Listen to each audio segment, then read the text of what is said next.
Amor é um conceito à prova de preconceitos? Migalhas de amor satisfazem um coração faminto? Pra ser amada, você precisa de outra pessoa? Relacionamentos são sobre preencher buracos? Vem com a gente pra gente descobrir.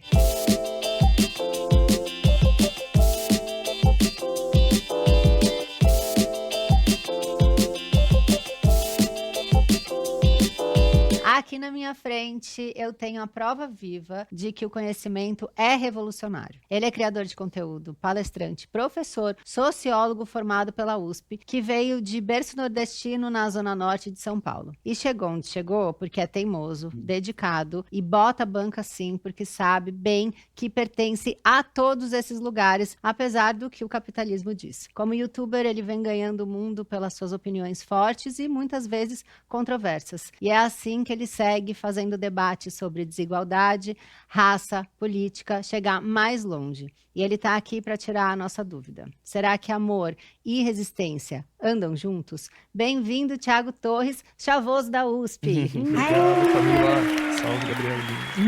De boa.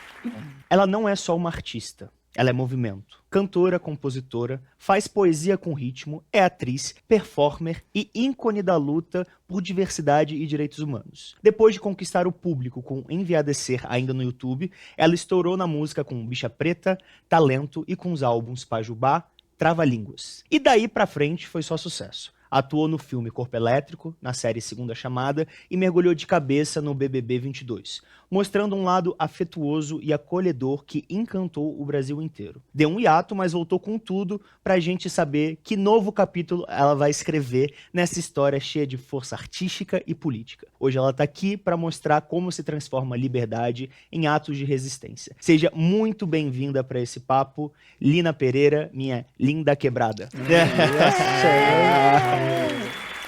Isso faz o erro virar acerto. Tá vendo? É sobre isso. Claro. Laroê aqui. Agora, papo sério, né? Não é? Nosso papo é serião, né? Agora. Ah, é sério, mas a gente também consegue descontrair um pouco. Mas eu fiquei muito. Na introdução que eu fiz pro Thiago, eu termino com aquela pergunta, né? Será que o amor e a resistência andam juntos? Né? Eu acho que a gente podia começar falando sobre isso. O que vocês acham? Eu começo? Pode Acho que começar. a pergunta foi pra mim, né? Com certeza, né? Amor e resistência andam juntos. Tendo em vista que o amor, ele não é só um sentimento, né? Mas ele vem carregado de fatores sociais. Então, o amor, ele é pra quem? Né? A nossa sociedade permite que quem seja amado. Uhum. Quem recebe amor, seja na família, seja na rua, seja onde quer que seja, né? Amor, afetividade, afetuosidade. Então, acho que todos nós, né, que temos aqui corpos que não são, entre aspas, dignos de amor, quando a gente recebe e dá isso é um ato de resistência, isso é um ato político. Então eu vejo como algo muito importante a gente reforçar esses laços, né, de amor, afetividade, afetuosidade entre os nossos, tá falando sobre isso, tá sendo capaz de demonstrar isso, apesar de tanta violência em que a gente vive, né? A gente vive em meio a tanta violência, tanta perversidade, tanta desigualdade, tanto ódio, tanta opressão. E apesar de tudo isso, a gente ainda assim conseguir sentir amor um pelo outro e mais demonstrar isso em público, né? Isso é muito potente, isso sem dúvidas é uma resistência muito grande. Com certeza. O amor, ele tem sido, para mim, um tema muito caro, né? Falando sobre... Eu acho que sempre foi. Eu sempre me coloquei de uma maneira muito... Eu não. Linda quebrada, que também sou eu. Também é parte de Uma mim. parte de você. Mas a maneira como eu me apresento publicamente. A Linda Quebrada, quando eu inventei a Linda Quebrada, de uma certa maneira, vou falar de uma parte bem específica, quando eu morava junto com a Lineker, quando eu conheci a Lineker, e eu vi a Lineker fazendo música, eu lembro que o primeiro impacto que eu tive foi, nossa, a música pode fazer isso, sobre a música, né? Aquilo, sobre o poder que a música tinha de moção sobre os corpos. Mas, ao mesmo tempo, eu tinha a sensação de que aquilo que a música estava fazendo ali, com o discurso do amor, era algo que já vinha sendo feito, assim, fazendo com que os nossos corpos continuassem amando, fazendo... Era um discurso que já vinha sendo construído, do amor, né? Que eu pensava, será que nós amamos já naturalmente? Ou isso foi naturalizado em nós? E nós, então, a música naturaliza e faz com que nós, costumeiramente, amemos e continuamos a buscar esse amor. Será que isso foi naturalizado em nós? Essa busca por amor, essa narrativa de que nós temos que amar, de que é isso que a gente busca? Será que se eu cantasse outra coisa, será que se eu construísse no meu discurso, na minha arte, outro tipo de afeto, será que se eu construísse uma narrativa que não fosse o do senta-senta, o dela só quer pau, ou um discurso voltado para o macho, voltado para o homem, para esse tipo de amor, para esse tipo de narrativa, será que nós poderíamos sentir de uma outra forma? Essa era a minha intenção. Será que eu poderia construir um outro tipo de afeto voltado para outros corpos? Será que eu poderia construir um afeto onde eu gosto mesmo é das bichas, das que são afeminadas, das que mostram muita pele, rebolam, saem maquiadas? Será que o meu amor, ele poderia se voltar para outros tipos de corpos? E mais ainda, porque daí nesse momento eu tinha uma cisma com o amor. Porque eu não conseguiria acreditar no amor, porque eu nunca tinha vivido amor até aquele momento da minha vida. Então como que eu podia falar que eu acreditava naquilo, que eu tinha perseguido tanto tempo na minha vida, mas eu nunca tinha conseguido viver, né? E eu sentia, não tão conscientemente naquele momento, mas que o amor, ele era uma das principais ferramentas de manutenção do sistema. Era um amor que construía as famílias, era um amor que distribuía as heranças, era um amor que tornava os corpos ou não humanizados, né? O amor dizia se aquele corpo era não digno de ser humano, né? Por exemplo, quando o Tiago traz, né? Quando a gente vê um corpo em situação de rua, né? Se nós não vemos aquele corpo como digno de amor, nós não vemos aquele corpo como digno como aquele corpo, ele é menos humano, né? Ele é menos gente para nós. Por isso a gente consegue passar por ele e pular por ele aqui nas ruas de São Paulo, Não vê, num né? dia de chuva, sabe? A gente pula por ele, a gente consegue passar por aquele corpo que está pedindo ajuda para comprar alguma coisa para comer, a gente consegue sentir menos, se comover Empatia. menos com aquele corpo, porque a gente sente que ele é menos digno de amor, né? Eu tenho lido, por exemplo, li esses dias a Bell Hooks e o livro Todas as Perspectivas, né? Amor em Todas as Perspectivas, e eu sinto que essa ética amorosa, né? É isso que me move um pouco, né? Hoje eu consigo compreender melhor tudo isso. Então eu sinto que, resumidamente, né? Depois de ter falado tudo isso, resumidamente, é isso que me moveu, assim, que vem me movendo desde aquele momento, assim, construir, através da minha música, através da minha arte, algo em que eu conseguisse destruir esse amor, desde lá atrás, naquele momento lá atrás, eu queria destruir esse amor. Por quê? Se Deus é amor, e se o amor é o que sustenta os pilares dessa nossa sociedade, talvez fosse necessário destruir o amor. Talvez seja necessário começar a construir uma nova constituição afetiva mesmo. Um amor sem esses afetos colaterais. Que não seja seletivo, né? Um amor, eu gosto de pensar isso, um amor sem afetos colaterais. Porque o amor, como nós o conhecemos, ele está repleto de afetos colaterais. Ele já vem repleto de ciúmes, ele já vem repleto de posse, ele já vem repleto de jogos de poder, de dominação, né?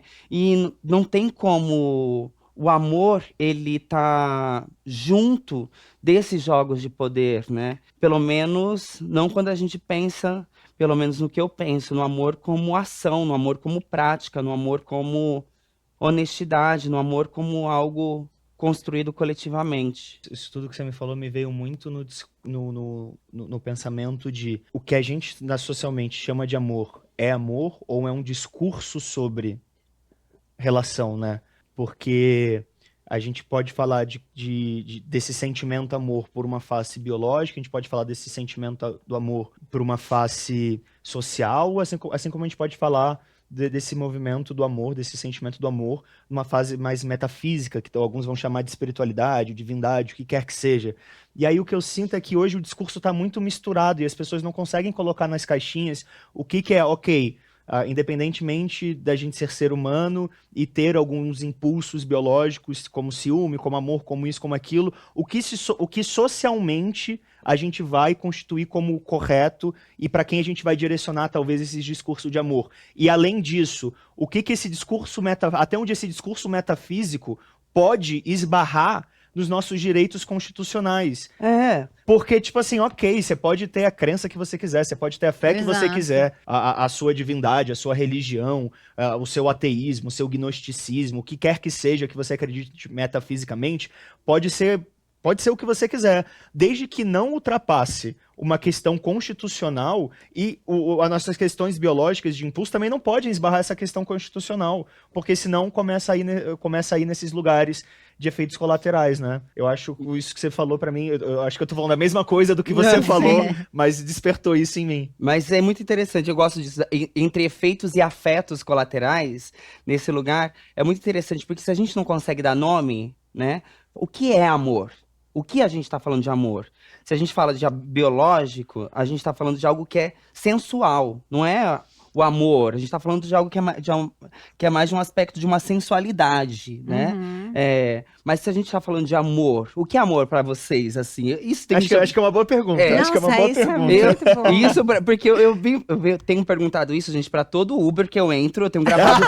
Maravilhoso. Eu tenho gravado no meu celular, gente. Eu tenho feito essa pergunta para todos os motoristas que eu tenho pego, assim. Eu tenho feito essa pergunta e eu tenho conversado porque é algo que realmente tem me movido. Assim. E vem respostas interessantes? Vem respostas muito interessantes, porque é algo do que é prático mesmo. Porque ao mesmo tempo é isso, o amor, da forma como ele se pratica, o amor hoje ele é muito diferente da década de 40. Os contratos de amor hoje o que move as relações é algo que está mais nesse lugar afetivo. Na década de 40, antes, era algo contratual, família, herança. Era dinheiro.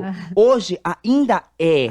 Ainda é. Mas hoje tem essa coisa movida pelas narrativas midiáticas, pelas novelas e tudo mais. Hoje já tem uma outra história sendo contada. Hoje já tem um romance muito mais posto, né? Antes não era tanto assim. Se a gente volta mais ainda, eram outras coisas. Mas você acha que e hoje, só mais uma outra coisa, que hoje tem o quê?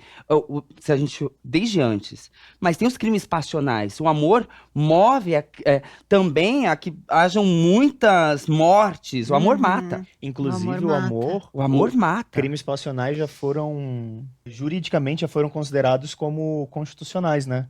Ah, não, foi um crime passional, tá tudo certo, vamos absolver esse cara. Não, e tinha a história da legítima defesa da honra também, nossa, que entrava nisso, cara, uma loucura. Antropologicamente falando, o que nós podemos considerar amor? Porra. A pergunta do século, É um né? bagulho muito mais filosófico, eu acho, né? Já vim pra cá pensando, né? O que é amor, afinal de contas, né? Você já amou? Sim.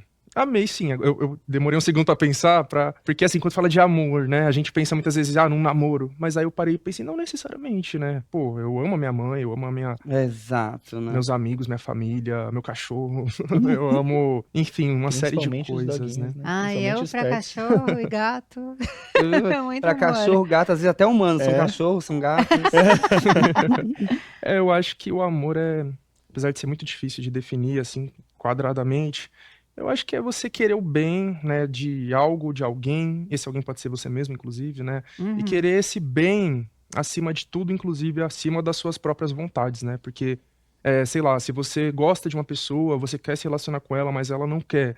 você vai continuar desejando o bem pra ela, que ela seja feliz, independente de estar com você ou não. Eu acho que esse é o verdadeiro amor, né? Diferente daquelas pessoas que, não vai ficar comigo, então vai ficar com mais ninguém. Isso eu acho que não é amor de verdade, né? É Isso é muito mais um posse. egoísmo, uma posse. posse. Mas Aí é você É que quer as o assim pessoas a acham gente que- aprende, ensinado, né? Exato. Esse Então, é o aí é que a problema. gente, nesse livro da Bell Hooks, ela fala muito disso. Onde há dominação, não pode coexistir o amor. Uhum. Aí a gente vai entendendo, porque aí é dominação, é poder. É. Daí a gente vai entendendo, então isso não é amor.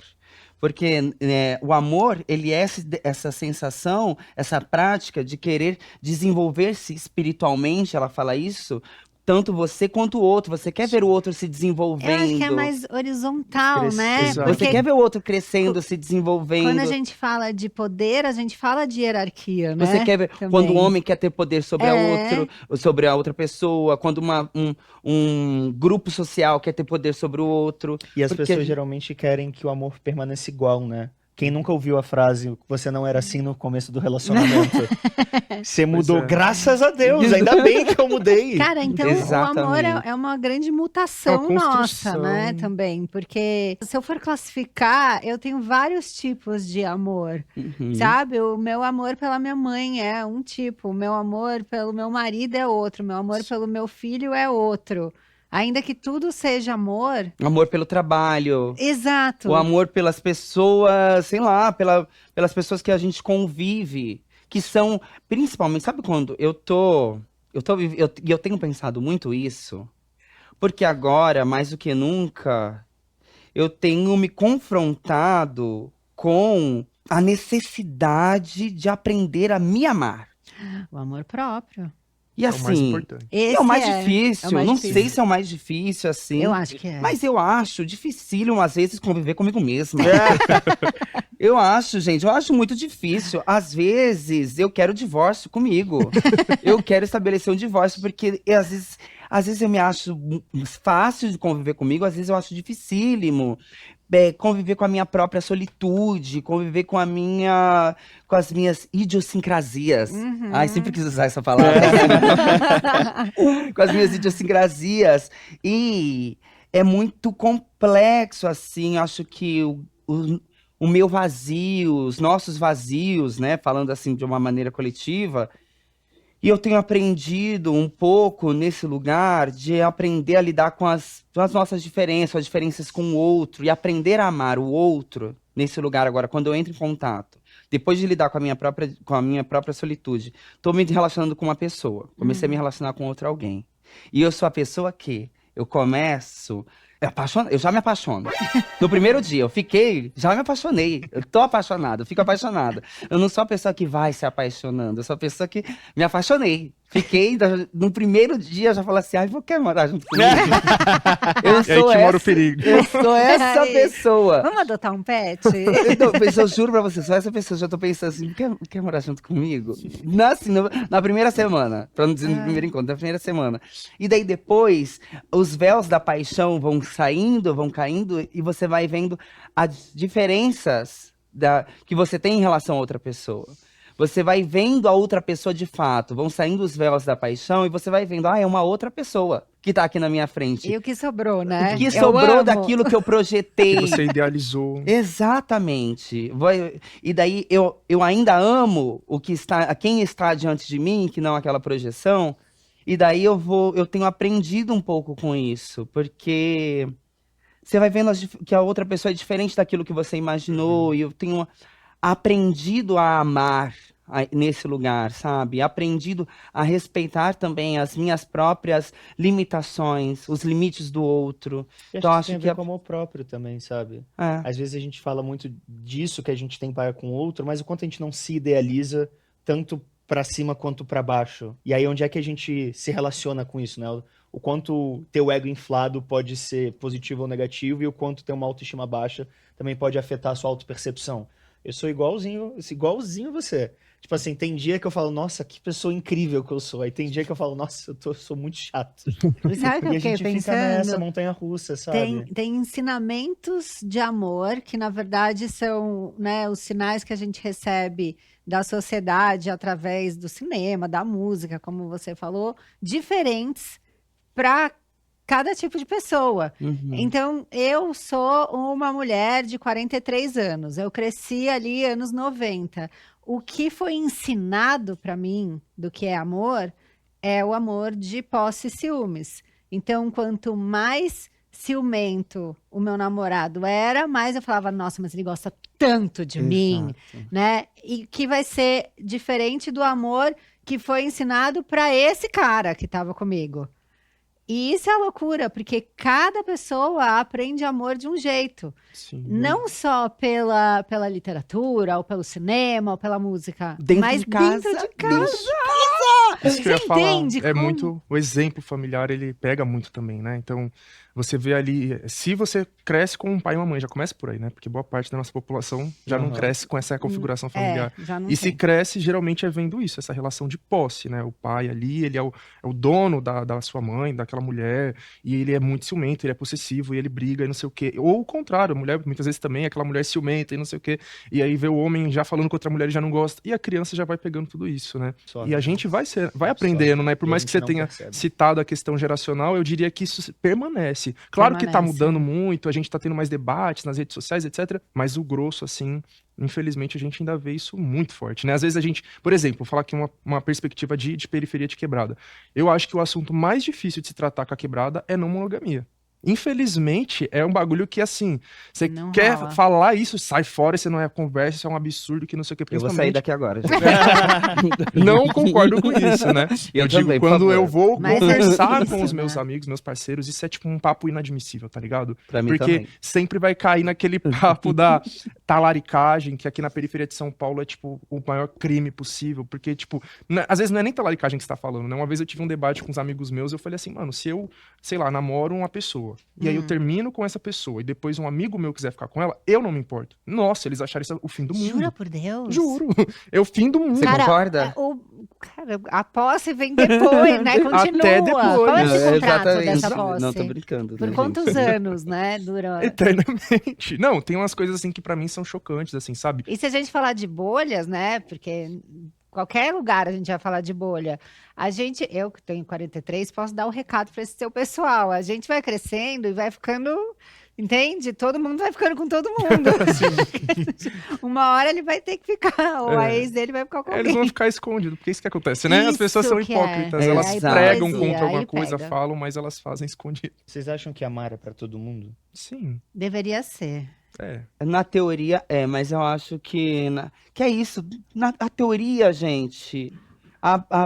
A teoria não sustenta a vida. Sim. E por isso que eu tenho também abandonado, pelo menos, a teoria não sustenta a prática da vida. Muitas coisas. E esse foi um outro ponto que tem sido fundamental nos discursos do amor do que eu vivi, né? Muitas das coisas que são assuntos, inclusive, delicados do que eu vivi, né? Eu vivi relacionamentos de coisas que são... Ai, são complexas, são delicadas, que eu não sei nem se eu consigo dar nome para algumas delas, assim, mas... Ai, fico pensando, se eu dou um nome, se eu não dou um nome, se eu digo, se eu não digo, né? Fala sem dar o nome. Não é nem de dar o nome, de dar o nome das coisas que eu classificar, vivi. né? Pois, por exemplo, acho que são coisas que são importantes, assim, de serem ditas, né? Acho que eu já disse algumas vezes. Porque eu vivi um relacionamento onde algumas das coisas que eu cantava, né, que eu dizia, por exemplo, da própria transição, de ser uma pessoa trans, né? De ser uma pessoa trans. Sim. E ao me relacionar com uma pessoa que transicionou também durante a relação, ao perceber que nos nossos afetos, no que eu sentia ali, se transformou, né? O amor foi se transformando. E é muito curioso que eu passei a sentir como se eu fosse uma farsa. Porque eu era a pessoa que cantava que amem as travas também. E ao mesmo tempo que eu cantava que amem as travas também, eu sentia que eu não estava sustentando esse discurso. Porque parecia que eu não estava amando a trava que estava ao meu lado. Eu não estava amando a travesti que estava ao meu lado. Mas eu senti que não tem como catequizar os nossos afetos. afetos. Nossa, eu ia chegar nesse ponto. É possível, eu fazia uma pergunta, né? Eu carregava uma pergunta junto comigo que é possível desviar o curso de um rio?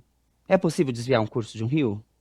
É possível, Só que né? Sim. Depende do solo, depende das condições do solo, depende se esse rio ele passa por uma cidade, né? As consequências, né? Isso depende do esforço, né? Do trabalho que estamos dispostos a empregar ali, né? É possível, mas não dá para ter certeza. É possível irrigar outras áreas, outros terrenos com esses afluentes, né? Irrigar outros terrenos com esses afluentes desse rio. Mas não dá para ter certeza que isso vai ser feito, né? Então, é possível desviar o curso dos nossos afetos? É possível, mas não dá para dizer que isso vai ser feito a todo momento e isso sempre será possível. Não dá para querer catequizar os nossos afetos e os nossos desejos. Não dá para querer guiar os nossos desejos e dizer, agora eu vou gostar disso, agora vamos Não, gostar não disso. dá. Não dá. Os nossos desejos, muitas vezes eu sinto que eles são como animais Uhum. selvagens, né? É por impulso mesmo, né? Eles são selvagens. Nós podemos também, sei lá, conduzi-los, né? Mas alguns deles são selvagens, os nossos desejos, né? Algumas vezes esses rios dos nossos desejos, nós vamos ser levados por essas correntezas. Algumas vezes a gente vai conseguir nadar contra a correnteza, mas não dá para querer catequizar e fazer o mesmo que do outro lado estão querendo fazer, né? Nos catequizar para orientar os nossos desejos, orientar os nossos afetos. É um jogo complexo, Uhum. onde a gente tem que saber jogar com a gente mesma, né? Entre guiar e ser guiado, entre guiar e ser guiado. Então, eu sinto que é um aprendizado mesmo do amor, né? É um aprendizado entre manipular e ser manipulado. E isso eu acho que é muito interessante, uma das coisas mais interessantes que a gente está falando, é justamente um ponto que eu vinha cruelmente, assim, lutando contra, que era contra Freud, achando que, assim, eu já tinha superado todos os traumas da minha infância, achando que na minha família eu já tinha superado tudo, e eu vejo que não, que muito da forma como eu aprendi o amor na infância, muitas dessas coisas ainda se repetem E aí comigo. você vê como amar o outro Tem a- perante aos outros é uma responsabilidade. Exatamente, É exatamente. muito doido. Muito do amor tem a ver com os desamores que eu vivi durante grande parte da minha vida. Que é isso, né? Tipo assim, muitas vezes a gente tem uma concepção racional sobre algo, mas a gente e a gente se cobra de que o que a gente entende racionalmente seja posto em prática. Só que na prática, a vida se apresenta da forma que ela é, os nossos desejos, nossos impulsos, o nosso redor, nossos traumas. Então eu já me vi e me vejo em muitas situações de que eu já compreendi racionalmente. Na minha terapia é assim, ó. Eu já entendi racionalmente que essa situação deveria ter sido vista dessa forma. Eu vou te falar agora como eu de fato vi. E a gente conversa sobre isso, sobre, tipo assim, a diferença sobre o que eu gostaria de ter visto, porque eu sei que talvez a pessoa não tenha dito com alguma intenção, Sim. com isso, com aquilo, mas com todo o passado, toda a minha história, o jeito que eu consegui processar no momento foi aquele. E aí eu fico me cobrando de eu não conseguir ser maduro o suficiente, mas eu não tenho recurso emocional pra conseguir lidar com E essa você não situação. tinha esse recurso lá. Eu não tinha lá e agora E agora você tem uma outra visão, né? Então eu tenho tentado me culpabilizar muito menos pelos meus defeitos, tendo em vista de que eu tento ser uma pessoa boa. Sim.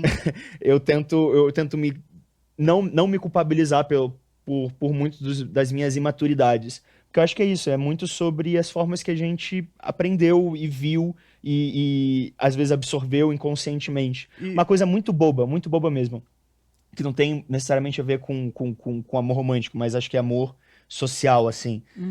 Que eu percebi, óbvio que é tudo tese, né? Nada a gente consegue comprovar na psicologia, tipo assim, na sessão terapêutica sobre as coisas que eu vivi.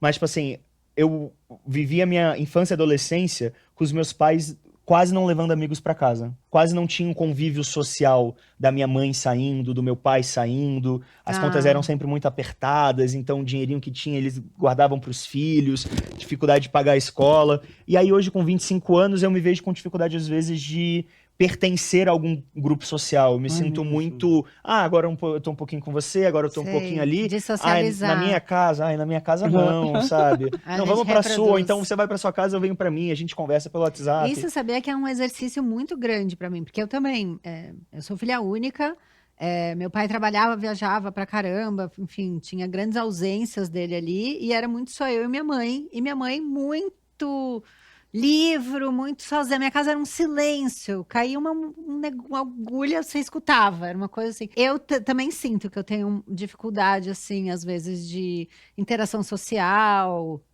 sabe? E é bobo, de festa, né? Mas- de tal. E eu me forço a não fazer isso, não repetir esse comportamento. Então eu chamo as pessoas na minha casa.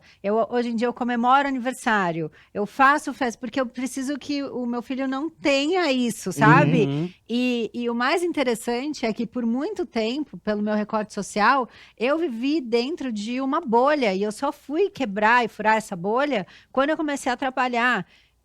Então, a sua expansão de mente, a minha aconteceu muito depois. E eu não quero que isso aconteça com Sim. ele. Eu quero que ele já, assim que possível, desde que ele consiga entender o mundo, de como é o mundo, que ele veja o mundo e não que ele veja uma bolha. E é né? por isso que Então, amar é um esforço mesmo. Por isso que amar é desconfortável muitas vezes, né? Amar é um esforço, né? Amar é um esforço. É trabalho. A Bell Hooks, ela fala um pouco disso.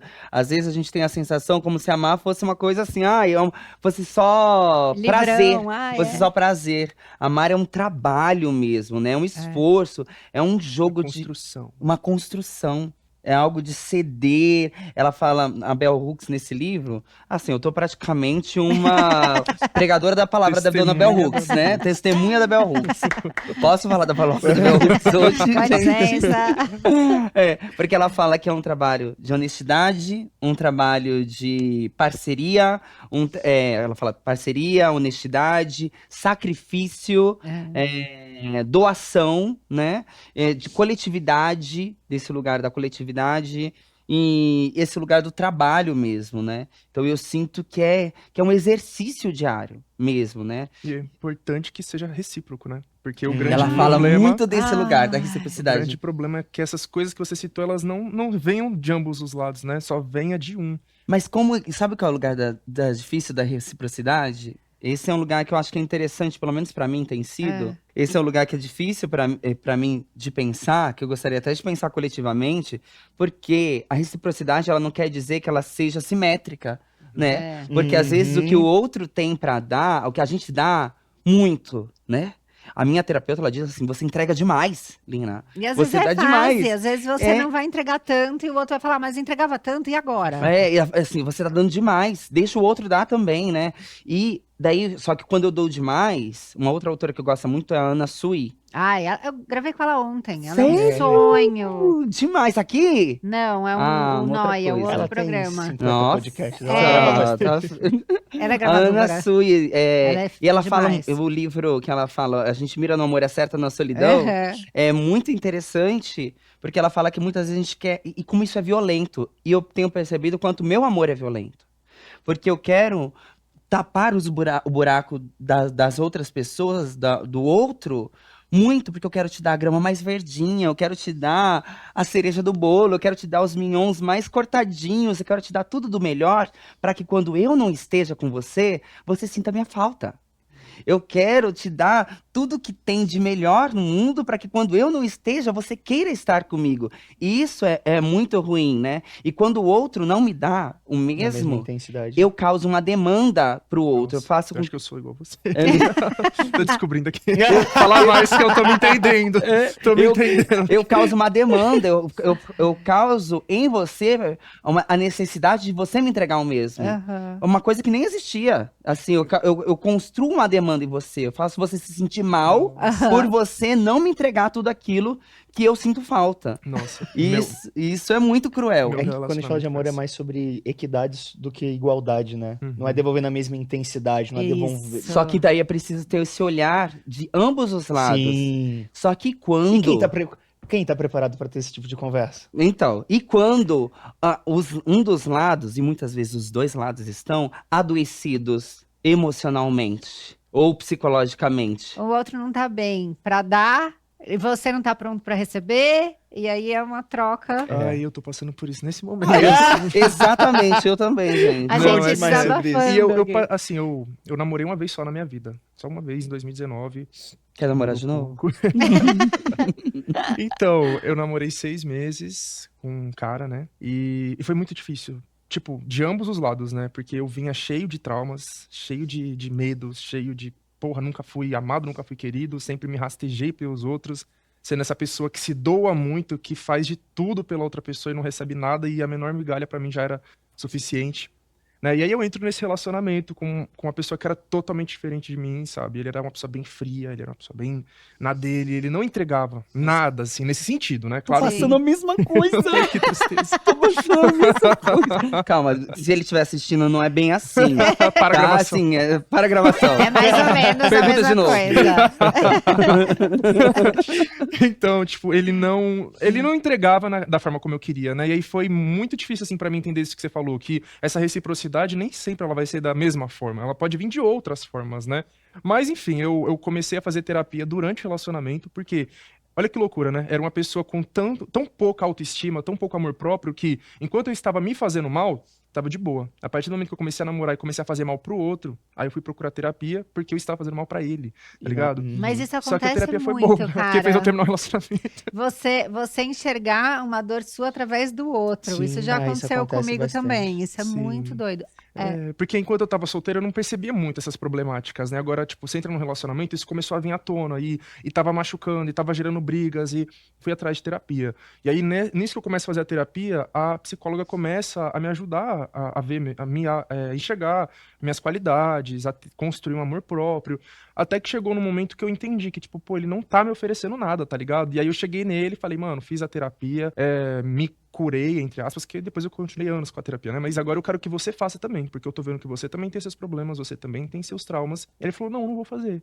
Eu falei, mano, se você não for fazer, a gente vai terminar o relacionamento. Ele falou, não vou fazer. E aí a gente terminou. E aí eu terminei com ele, tá ligado? Então a terapia, ela me ajudou a ter uma força tão grande pra parar de pensar que eu merecia qualquer migalha. Eu falei, não mereço migalha. Nossa, eu Tá tenho certo.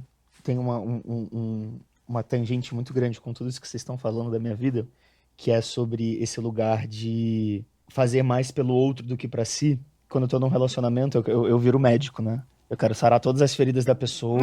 Exato. Aí quando a pessoa quer sarar a minha, eu falo, não, relaxa, isso Eu daqui tô eu ótima, cuido. é, Isso daqui eu já coloquei um band-aid aqui, Eu tá tenho tudo certo. também. Eu me dou 1 milhão de vezes pelo outro, resolvo, eu fico sem noite pra trabalhar com a pessoa, pra chegar virado no meu trampo, morto de cansado, sem desempenhar nada, mas não, tô ali. Eu tenho muito disso. E fora que tem essa coisa de... Tem até um termo que eles usam de como você demonstra o afeto, né? E tem várias maneiras de você demonstrar. Com certeza. Então, você é toque físico e tal. toque Eu físico. sou resolvendo o problema. Você fala assim, eu tô muito cansada, eu vou fazer um negócio pra você descansar. Então, meu é Uhum. ação.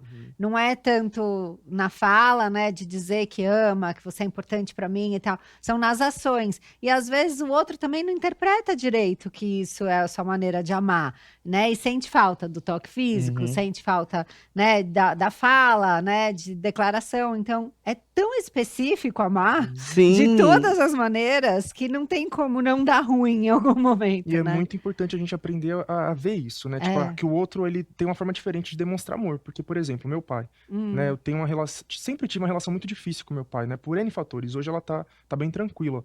Mas eu só fui parar pra começar a tentar entender meu pai, a conversar com ele, quando eu entendi, tipo, porra, mano, olha a história do seu pai, né? Falando pra mim mesmo. Um homem Exatamente. negro que veio do interior do Piauí pra São Paulo muito novo e foi morar sozinho e trabalhar em subempregos e largado pela família. Ninguém nunca amou ele, sabe? Como Tipo, é que ele vai dar uma coisa que ele não exato, teve? Exato. Ele não Exatamente. recebeu o afeto e amor da mãe, o pai morreu quando ele era muito novo, o padrasto expulsou de casa. Ninguém nunca amou essa pessoa, sabe? Até ele casar e ter filhos. Então, eu fui entendendo isso. E aí, hoje, eu consigo perceber em pequenas ações, assim, do meu pai a demonstração de amor. Porque meu pai nunca disse eu te amo na vida. Nunca, tipo, nunca. Só que, por exemplo, esses dias eu passei 10 dias no Rio de Janeiro, né? Voltei pra casa, a minha moto ficou desligada esse tempo todo. Quando eu fui ligar, ela não tava ligando, né? Que é bom que você ficar ligando lá sempre. Falei pro meu pai, putz, a moto não tá ligando. Ele falou, pera aí que eu vou ligar na Segura agora. Eu falei, não precisa que eu vou almoçar. Não, mas eu vou fazer isso pra você. Tá vendo? E ele foi lá, ligou, ficou esperando o cara vir da seguradora lá no portão. Até a hora que ele chegou, eu fiquei pensando, tipo, pô, mano, não precisava, mas ele quis fazer aquilo. Isso é uma demonstração de amor. Com certeza. Sabe? Sim. Você pode pensar que não. Mas é a forma dele demonstrar amor é fazendo a coisa por você. E às vezes até me irrita, porque eu falo, não precisa, né? Eu vou fazer, ele vai lá e faz. A gente tem que aprender A gente a tem identificar essas coisas pra que a relação seja o mais saudável possível. Pensando nisso, e a gente tem que reconhecer, às vezes, onde está a nossa criança interior machucada, né? Que está pedindo o amor ainda em nós, né? Porque o que eu vejo nas relações, nas minhas relações existentes, sejam elas relações amorosas românticas ou nas minhas relações interpessoais, eu tenho percebido, muitas vezes nas minhas relações de dependência emocional mesmo, uma criança mesmo interior pedindo amor. E eu achava que não mesmo, mas eu vejo nesses pequenos gestos de uma criança pedindo atenção, de uma criança pedindo cuidado. Uhum. abraço, Pedindo colo. cuidado, pedindo Colo. colo. E às vezes uma criança que tem medo de ser abandonada. E justamente por medo de ser abandonada, uma criança que dá, que entrega, que faz, que aceita migalhas. Uma criança que se dá totalmente nos braços de qualquer pessoa ou em qualquer circunstância, porque nunca teve. E nunca, ou assim, né, por não ter ninguém, ela se dá em qualquer circunstância, né? Tudo é uma chance, né? Tudo é uma chance. Ou uma última Aceita chance ou qualquer uma coisa. primeira chance. Exatamente, né? Agora, eu queria muito que vocês discutissem um pouco dessa polêmica que está dando em torno da empresa Meta, né? Que, enfim, permitiu, né, que os discursos que associam homossexualidade, transexualidade, transtornos mentais não sejam mais associados como bullying. Num argumento muito raso, né? O que vocês acharam? Um grande retrocesso, né? Sim. Basicamente, assim, um grande retrocesso. Acho que isso dá margem para que. E eu acho que é basicamente o que pode, o que vai acontecer. Não sei se é um desejo, acho que é uma grande responsabilidade de uma empresa, de uma instituição, assim, enfim, né? Desse lugar para que pessoas possam veicular aí os seus discursos de ódio. Basicamente é isso, seus discursos de ódio. Como liberdade de expressão, né? É um grande retrocesso para voltar a usar esse discurso de ódio aí, enfim, colocando como doença mental. Gente, muito absurdo. Absurdo em pleno 2025. Eu não vejo a menor coerência disso acontecer, com tudo que a gente já avançou, né? Com tudo que a gente já vem Será que a gente construindo. avançou? Então, Então, Essa eu que é a acho que questão. avançou, mas eu acho que é isso. Todo avanço tem um pouco de. Avanço e uma reação, né? Eu Isso. acho que é isso. A gente avança e pode ser. tem uma reação, assim, querendo nos acuar. É uma maré, né? Talvez isso seja a prova de que a gente avançou. Exato. Nessa. Sim, mas quando eu questiono será que a gente avançou, eu pergunto até que ponto esse avanço ele é real ou ele é simbólico, ele é uma coisa tipo, a gente vai deixar você vir aqui falar, mas acho na que- verdade a gente odeia você. mais a um gente truquinho mas aí do a gente já tá ali capitalismo. falando. É um truque do capitalismo pra capturar a gente, sabe? Eu Então, acho o que que a gente depende. tá vivendo nesse momento, né? Parece, né? Aparentemente, isso aqui é uma análise que algumas pessoas já estão fazendo, algumas pessoas da área das ciências humanas, Uhum. que as grandes empresas, né, internacionais, a burguesia internacional, ela parece que cansou de fingir que ela gosta da diversidade, né? Sim. Porque a gente viu agora a reeleição do Trump, a questão da decisão da Meta vem nessa onda, né, de um aceno aí do Mark Zuckerberg ao Trump, que o Elon Musk já tinha feito, inclusive vai trabalhar dentro do governo, Pois é. sabe? E aí a gente viu, acho que o McDonald's anunciou que ele vai acabar com a política de diversidade dele, alguma coisa nesse sentido. Outras empresas também estão Sério? anunciando. Sério. Então, assim, a gente ainda tá vendo a história se desenhando da nossa frente, Então né? vamos deixar de ser da diversidade, gente. Vamos deixar também. Mas então, o que parece é isso, sabe? Uma coisa que, tipo assim, né? Como eu disse, nos últimos anos o capitalismo ele vinha, assim, dando algum espaço, vem aqui, pode falar, a gente permite até certo ponto, né? Uhum. E aí foi se criando uma ilusão, né? De que, pô, a gente tá conseguindo adentrar esses espaços. E eu digo que é uma ilusão porque eu sempre observei, beleza, alguns de nós estão podendo estar lá, mas Exato. a imensa maioria não chegou nem perto ainda. Que esse lugar da representatividade, eu vinha muito questionando isso, né? Porque a representatividade, ela é justamente esse espaço em que uma pessoa representa uma multidão que não vai poder alcançar. Uhum. É assim, ela dá essa sensação de um conforto, porque eu tô aqui, gente, para dar um conforto para vocês Exato. que não vão conseguir estar aqui, É. tá? Eu tô aqui para dizer para vocês que, olha, a gente tá conseguindo. Vocês não vão conseguir estar aqui, mas eu tô aqui pra dizer que a gente tá conseguindo. Vocês estão aqui em Exato. mim. Beijo, eu tô aqui pra viver É. por vocês. Beijo. Assim, é meio essa sensação, assim. Por mais que, ao mesmo tempo, é isso. Não fiquem tão tranquilas. Tinha que ser essa a nossa resposta, de alguma maneira. Não fiquem tão tranquilas. Eu tô aqui. Não fiquem tão tranquilas. Continuem. Exato.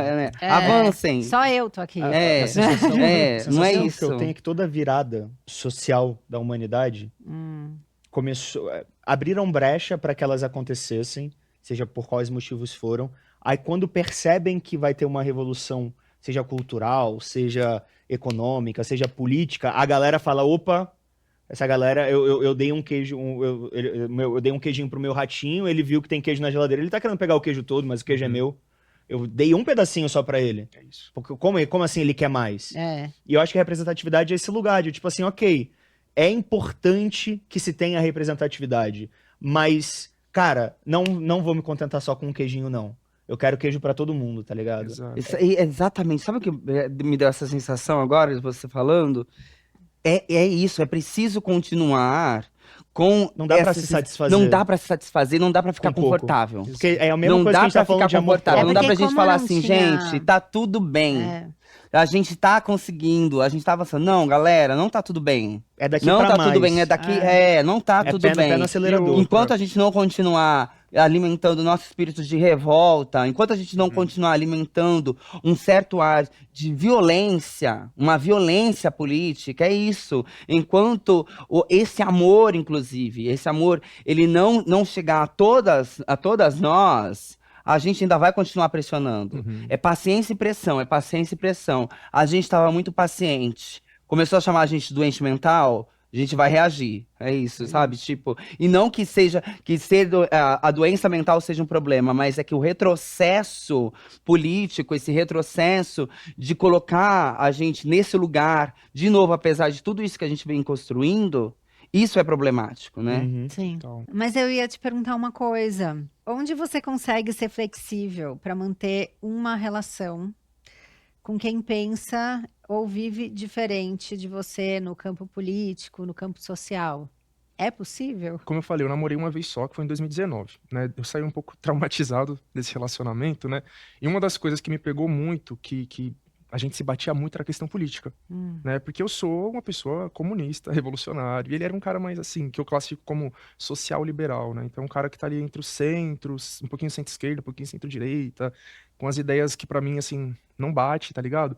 E a gente discutia muito por causa disso. E não era por causa de mim, era por causa dele, sabe? Então ele vinha me provocar, porque você acredita nessas coisas idealistas e que nunca vai dar certo, não sei o que, ficava me provocando com essas coisas. Então a gente acabava se batendo muito por questão política. E aí quando eu terminei, eu falei pra mim mesmo, se algum dia eu for me relacionar de novo, tem que ser com alguém que pense igual eu, que enfim, tem o mesmo posicionamento político que eu. E aí eu me apaixonei de novo, era um mano que, tipo, não é comunista, não é militante, tipo, não é liberal também, Aí o né? roteirista da vida foi fazer uma piada com você. Pois é, né? A galera, Mas- os telespectadores super se divertiram, você chorou. Rindo lá da minha cara, né? Outra coisa, né, que eu sempre falei pra mim mesmo, eu quero namorar um cara que também seja universitário, um cara estudioso, e ele também não era isso, né? Esse cara que eu passei a gostar. E aí eu entrei nessa crise existencial, né, de falar, porra, mano, e aí? Será que eu vou pra frente, não vou? E num primeiro momento eu tentei não ir pra frente com esse relacionamento, né? Porque não correspondia ali na minha checklist algumas coisas que eram muito importantes pra mim. E eu tive justamente essa conversa com a psicóloga na época, né? Que eu fazia terapia. E aí, será que vale a pena? Será que eu me entrego, não me entrego? E aí a gente foi conversando sobre isso pra eu ir refletindo. E eu cheguei na conclusão de que, mano, vale a pena sim. Sabe? Eu já cheguei nessa conclusão de que não. Você não precisa namorar com a pessoa que preenche um checklist, porque no final das contas eu tô procurando eu em outra pessoa. Exato. E isso é um erro. Caraca, Você quer namorar uma tomei pessoa? agora. Peraí, deixa eu voltar. Peraí, Thiago. Voltando. Tá. E assim, quando eu digo desse checklist, né, tem várias coisas que eu coloco aí, né? Tipo, E no final das contas eu acabei percebendo isso, que eu quero uma pessoa que seja quase que um clone meu, né? Tem certas coisas que hoje eu mantenho, né? Tipo, pra eu namorar, se eu for namorar, tem que ser um cara preto, tem que ser um cara favelado. Enfim, essas questões de raça e classe pra mim estão muito definidas. Não necessariamente preto, pode ser indígena também. Mas branco não. Enfim, agora, essa questão de política, a questão de ser um universitário, eu já vi que não é tão fundamental, porque eu parei pra pensar, pô, mano, a maioria dos meus amigos não são universitários. A maioria dos meus amigos não são pessoas politizadas, militantes, que vai pra manifestação. Não são. São um povão de quebrada comum. Então, se eu consigo conviver com essas pessoas no dia a dia tão Sim. bem, amar elas, inclusive, né? Amar meus amigos, por que eu não conseguiria num relacionamento, né? E outra, seria um relacionamento que poderia, inclusive, me ajudar a fugir um pouco dessa realidade tão violenta da política, né? Que a gente que tá toda hora exposto ali às notícias, à política, é só desgraça, é só retrocesso. E aí eu vou trocar uma ideia com um amigo meu, ou com essa pessoa, e ela, eu nem fiquei sabendo disso. Eu falo, ai, que bom, então vamos conversar de outra Fica coisa, livre pra eu disso. espairecer um Sim. pouco, né? Então, enfim, essa relação aí, ela é muito complexa, muito enrolada, né? Com esse mano que eu citei. A gente tá enrolado aí tem 5 anos. Olha, já Meu é bastante Deus. tempo. Caramba, 5 anos bastante. enrolado, mas sem dar esse passo a mais, tá ligado? E aí, nesses últimos meses, assim, expondo um pouco, eu espero que ele, caso ele veja, ele não fique com raiva, né? Mas nesses últimos meses, ele resolveu procurar uma ajuda psiquiátrica, porque ele viu que ele tinha algumas questões aí.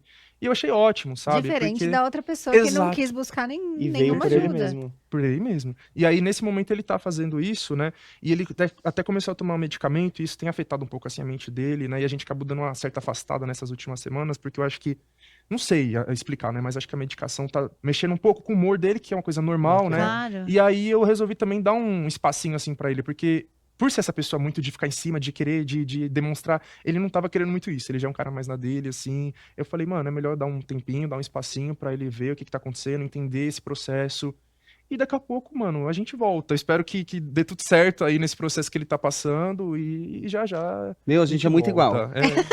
Mas amanhã é A aniversário gente é dele, então eu vou muito ter que igual. mandar uma mensagenzinha pra E eu tô muito nessa, assim, a gente, talvez a gente goste de pessoas assim com adoecimentos mentais, Mas é que adoecimentos posso falar, psíquicos. ninguém tá bem. Ninguém tá bem, gente. Pois Eu mesma é. não tô. Eu mesma não tô. E Ai. nesse lugar, eu agora tava me relacionando com essa pessoa, que inclusive é uma pessoa branca. E daí, a gente passou a primeira vez agora, a gente faz bem menos tempo, né, que a gente tá ficando. E 4 passamos anos e meio só. tipo, 2 vidas, né? Mas a gente passou 5 dias juntos, fomos viajar. E daí, nesses 5 dias, foi onde eu percebi mais que era uma pessoa branca. Sabe quando você fala assim, nossa, você é E branco. você mesmo. tava meio tipo, acho que branco Tipo, é muito demais. Você não é pouco branco, você é muito branco, Você é né? um pouco, você é bem branquinho, né? Assim. Mas eu achei bem interessante, na real, porque é isso, é onde você esbarra na diferença. E é isso, onde você esbarra na diferença e onde eu tive que lidar com isso, assim, tipo... E é interessante, assim, ao meu ver, e onde a minha terapeuta, assim, não dá pra namorar sem terapia mesmo, assim. Não É dá, uma né, coisa... gente? Hoje, um relacionamento, ele é feito, no mínimo, com 4 pessoas, né? As 2 pessoas envolvidas, mais as terapeutas. E a pombagira. O pai de santo, o pombagira, assim. Tem muita gente ali envolvida no relacionamento. Já não é mais monogamia de qualquer maneira. Não. Um relacionamento não é mais monogâmico. E ali tende a haver essa relação onde é lidar com a diferença do outro mesmo. Entender que há diferenças e há a criação, porque hoje eu tava tendo essa conversa com ele, onde ele tava falando, onde ele inclusive tava pedindo desculpa por algumas coisas, porque ele se tornou essa pessoa mais fria, um pouco mais rude, com algumas dificuldades na relação, justamente por ter crescido numa família com determinados traumas, com algumas questões que tornaram ele essa pessoa, que fizeram dele essa pessoa, que ele tá tentando transformar também, que ele tá tentando lidar, não é nem transformar, lidar com as próprias questões, mas que não tem como ele vir para a relação sem trazer toda essa bagagem. Que é, né? E eu não tem como eu vir para a relação sem trazer a minha bagagem. Então, são muitas pessoas que vêm pra relação junto. A gente vem pra relação trazendo a nossa família. Eu acho que no Sim. final, É. as nossas relações, A elas... ancestralidade tá ali, a- independentemente do que você estiver querendo Exatamente. ou não. vai tá. Exatamente. Mas eu acho que as nossas relações, elas se resumem também, né, em se os nossos traumas combinam. Sabe? Exatamente. O trauma da pessoa, esse trauma é aceitável pra mim, deixa eu ver se ele topa o meu trauma. E é muito engraçado, porque eu tô no meu segundo casamento, e eu tenho uma amizade muito boa com o pai do meu filho, que é o meu primeiro marido. E a gente tava jantando todos juntos, e foi tão engraçado, porque eu tava falando da diferença de quando eu tinha que discutir com meu ex-marido e como é discutindo com o atual marido. E os dois juntos, né? Meio falando como é difícil discutir comigo, né? A visão dos dois. E daí é interessante como vem cada um com um trauma e uma questão diferente. Porque eu falei, toda vez que eu vou falar alguma coisa pro meu atual marido que ele fez e que eu não gostei, eu tenho que tomar mais cuidado do que com o meu ex-marido. Porque o meu atual marido, ele, pela característica dele, o jeito dele, ele é muito preocupado em falhar. Parece que ele nunca pode falhar. Então, se você falar aquilo que você fez, eu não gostei. Para ele é uma coisa imensa. E o meu ex-marido, ele é super desencanado. Então, quando eu falo para ele aquilo que você fez, eu não gostei, ele fala, pô, foi mal, faz uma piadinha, a gente já tá rindo.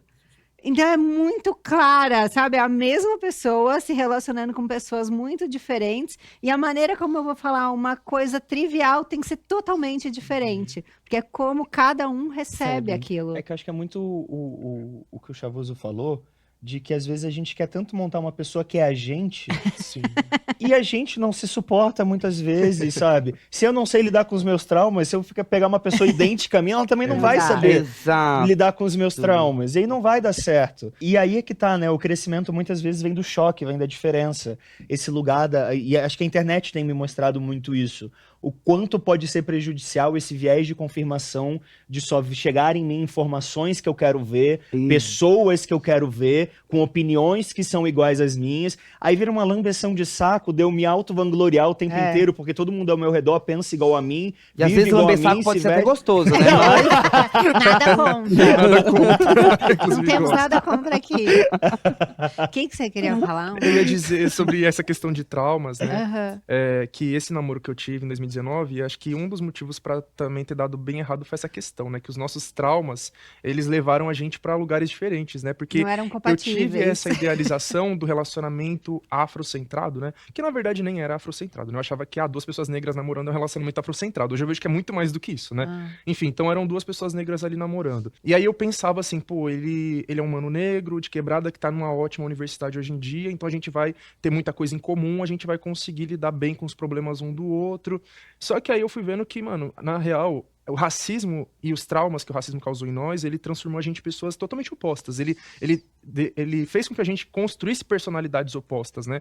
Então, os meus traumas racistas, né, que, tipo, me relacionei com pessoas que me traumatizaram, que me trataram mal, ou então nunca me relacionei, né? Enfim, eu sempre recebi migalhas, sempre fui rejeitado, tratado como feio, etc. Qual foi a consequência disso na minha vida? Foi de me tornar uma pessoa dependente emocionalmente, me tornar uma pessoa sem autoestima, uma pessoa que quer estar grudado no outro o tempo inteiro, porque eu tenho muito medo de que ele me largue, e que se contenta com Identifico. migalhas, porque eu acho que eu não mereço mais do que isso, e se eu começar a exigir mais, ele vai me largar porque vai achar outro melhor do que eu. Caraca. Só que os traumas do racismo transformaram ele em uma outra pessoa, transformaram ele numa pessoa fria, numa pessoa seca, numa pessoa fechada na dele, que não Que é demonstra... melhor eu nem ter, porque vai que eu gosto, daí porque depois não dá certo. Vem muito daquela pegada do meu pai também, da pessoa que nunca recebeu afeto, né? Ele já não teve pai, já começa por aí, ele cresceu só com uma mãe que trabalhava o dia inteiro fora, então era ele dentro de casa e já era ele, os irmãos. Então, é muito louco, assim, a gente projeta, né, como eu falei, a pessoa, a gente projeta a gente na pessoa, fala assim, pô, ele também é um cara negro, ele vai ter vários traumas parecidos com o meu, e a gente vai lidar bem um com os outros, e no final das contas Não eram quer traumas dizer, né? diferentes, e um não sabia lidar com a personalidade do outro. E acha que a questão é sobre a gente, né? Exato. E não vê que Não é sobre tem uma isso. outra pessoa ali, né? A gente acha, nossa, por que ele tá assim? Como se fosse uma coisa que fosse a ver com com as nossas questões. E aí vem um grande erro das pessoas quando elas procuram um relacionamento, que é justamente suprir carências, curar traumas, E sabe? como se o outro- Preencher É você, né? vazios. E como se o outro tivesse ali pra preencher e Para de curar as apontar o dedo pra nossas mim. carências, né? Os nossos Tem gente aqui, vazios, ó. E isso foi muito que eu aprendi com a terapia também, né? Que ela falava assim, a psicóloga, você tá esperando que ele vá preencher vazios, vai te trazer essa autoestima. E não, isso tem que partir de você, sabe? É você que vai construir isso na sua vida, não é o outro. O relacionamento, ele tem que vir pra agregar.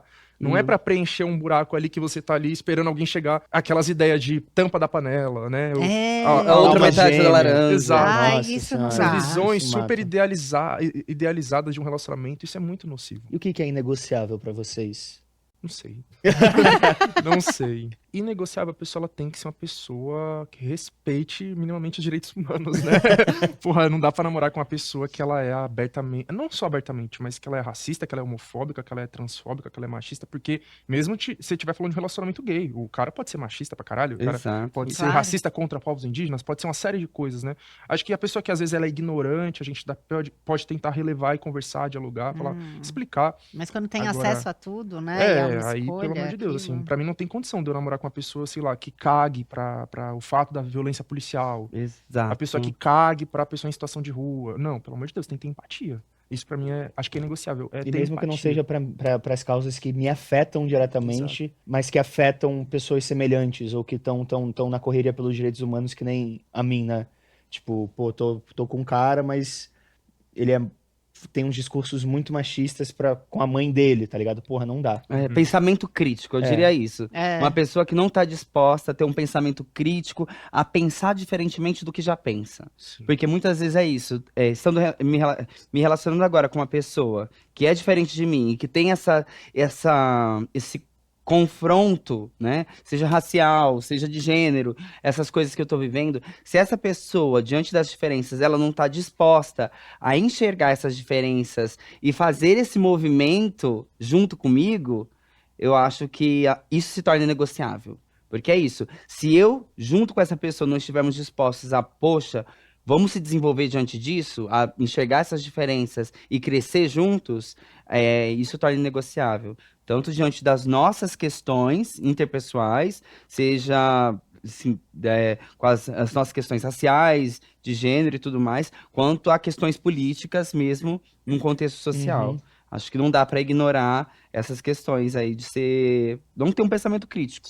Ainda Socialmente. mais sendo nós, assim, né? Se for uma pessoa comum, assim, que não liga pra essas questões, é a vida dela. Mas a gente Às vezes eu queria... chegou onde a gente chegou falando dessas pautas. Não tem Não como a vai gente se relacionar com uma aguentar. pessoa. Às vezes eu queria ser que um não pouco tá nem aí. alienada, gente. Ah, eu também. Às vezes eu queria ser um pouquinho alienado. Às vezes eu ouço umas coisinhas, tem coisa que dói no nosso ouvido, assim, não tem?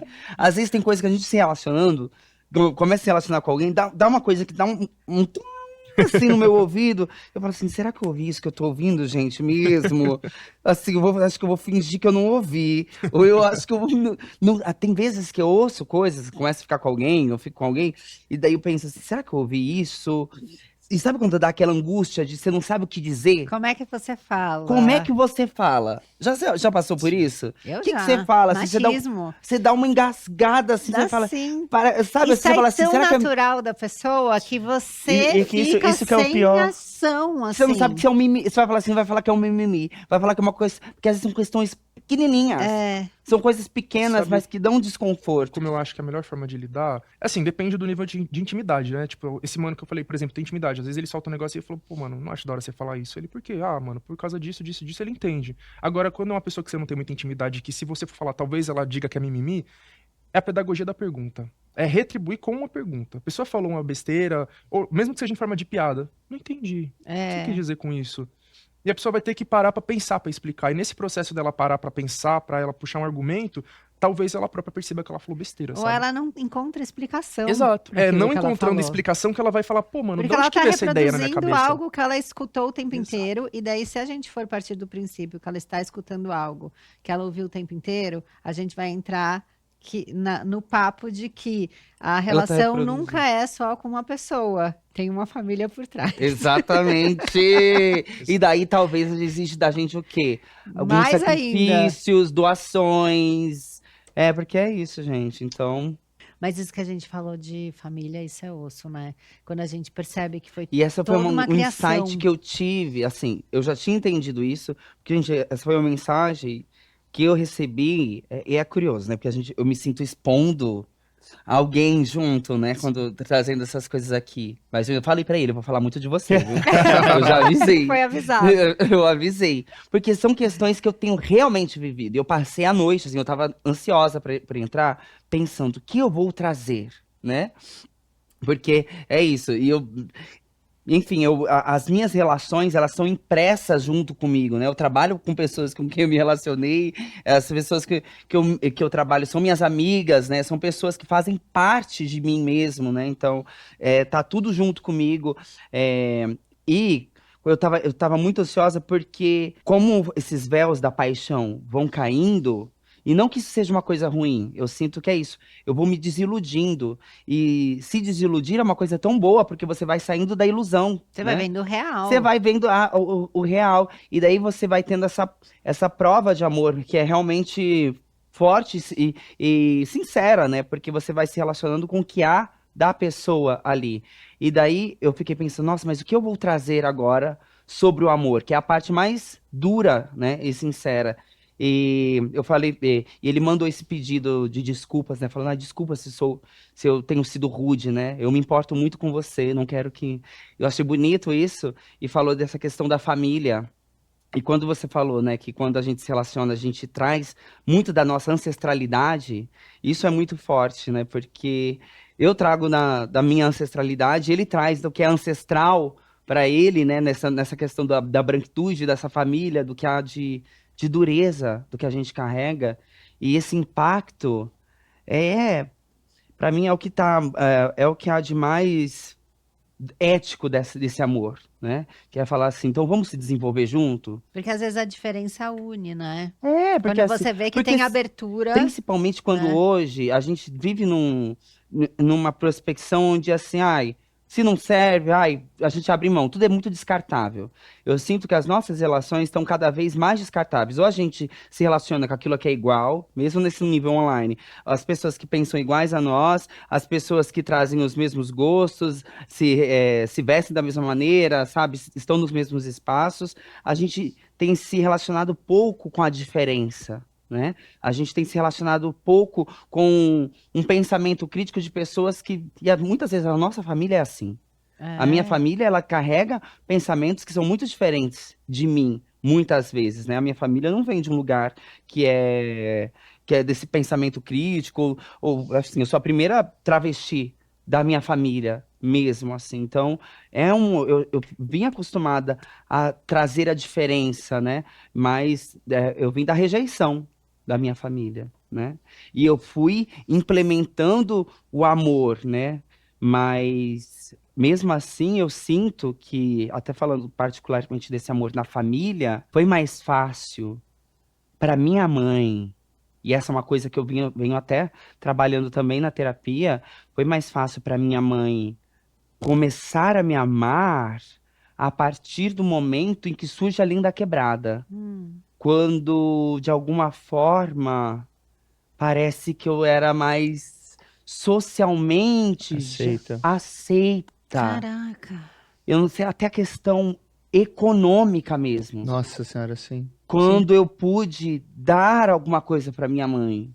Uhum. E isso é uma questão muito forte. Quando eu pude retribuir economicamente para minha mãe.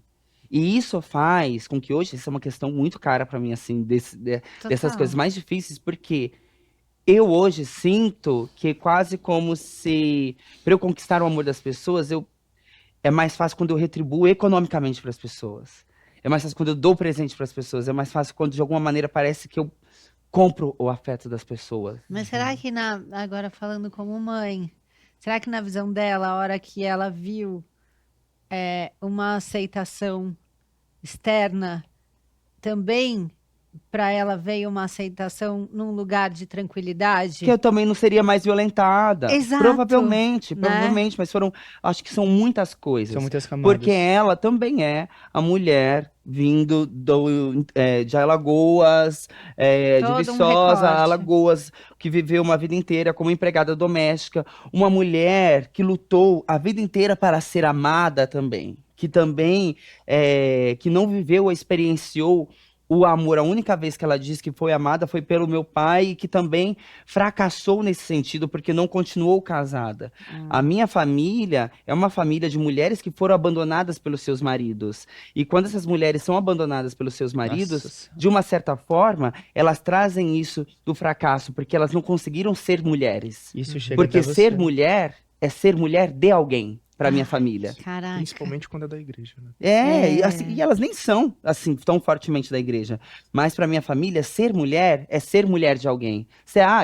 A tia Zélia é quem? A mulher do Jovalino. A minha mãe é a mulher do Lino. Elas sempre são mulheres de alguém. Se elas não são mais mulheres de alguém, elas não são mais mulheres. Elas fracassaram na sua função de serem mulheres. E quando elas não são mais mães, elas já cumpriram as suas funções de mãe, elas perdem as suas funções como pessoa em algum sentido. Fica um vazio imenso. Exatamente nesse lugar. Isso que você estava falando sobre se sentir mais amado quando você é mais validado.